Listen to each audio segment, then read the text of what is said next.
Matahom nga kabuntagon mga kapaglaom, atong hisgutan nining adlaw mao ang atong morning devotional nga naguluhan ang tawag ngadto sa pagsaksi. Ug ang atong teksto makita sa buhat 18:9 nga nag-ingon, ayaw kahadlok kundili mosulti ka ug ayaw pagpakahilo.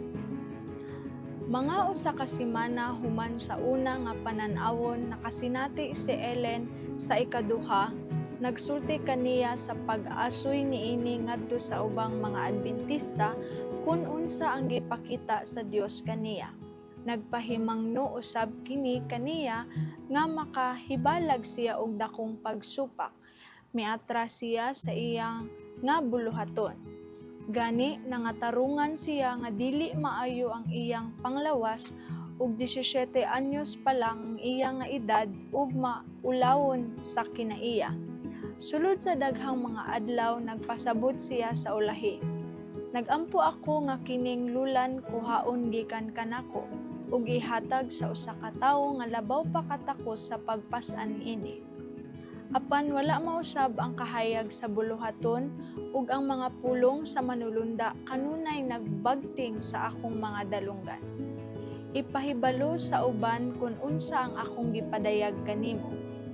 Nagpadayon siya sa pagsulti nga gusto na lang siya og kamatayon kaysa umalabot nga buluhaton niya.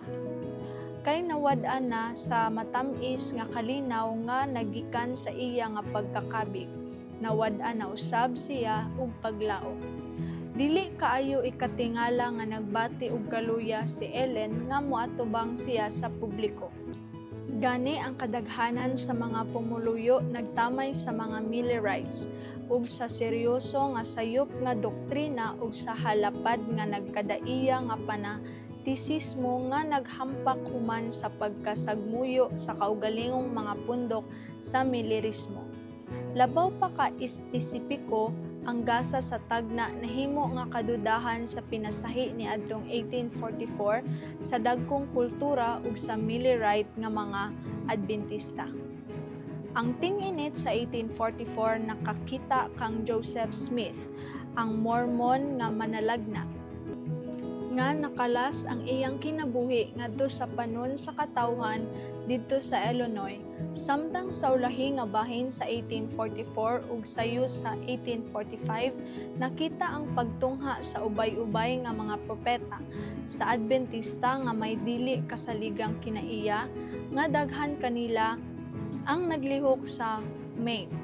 Ug sa tingpamulak sa 1845 ang mga Adventista sa Albany nagboto nga sila walay pagsalig sa bisan unsa nga bag-ong mensahe, mga panan-awon, mga damgo, mga pinulungan, mga milagro, talagsaong mga gasa, pagpadayag ug uban pa. Niadto nga kahimtang sa panahon, dili ikatingala nga ang batan-on nga Ellen Harmon nagtinguha sa paglikay sa iya nga tawag ngadto sa katungdanan sa pagkamanalagna.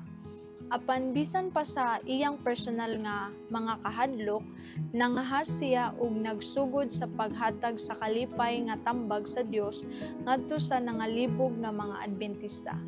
Bisan ang usa ka luktod nga pagtan-aw sa iya nga daghang sayo nga kasaysayan sa kinabuhi nga mga pahayag, nagpaila nga iyang nahibalag ang dako kaayo nga fanatisismo ug personal nga pagsupak. Ang pipila sa iyang una nga mga panan-aw naghisgot sa fanatisismo ug pagsupak pinaagi sa paghatag og tambag ug pagbadlong nga sagad personal kaayo karon. O Ginoo, tabangi kami nga magmatinumanon sa dapit diin ikaw nagbutang kanamo sa pagpalanog sa mensahe nga imong gihatag kanamo. Magampot ta mga kapaglaom. Amahan nga balaan, Ginoo, puno sa kaalam ug gugma.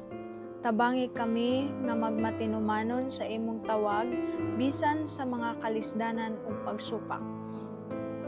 Palig-una ang among kasing-kasing, hatagi kami og kaisog sa pagpalanog sa imong mensahe ug gamita kami sa imong buluhaton sa ngalan ni Jesus. Amen.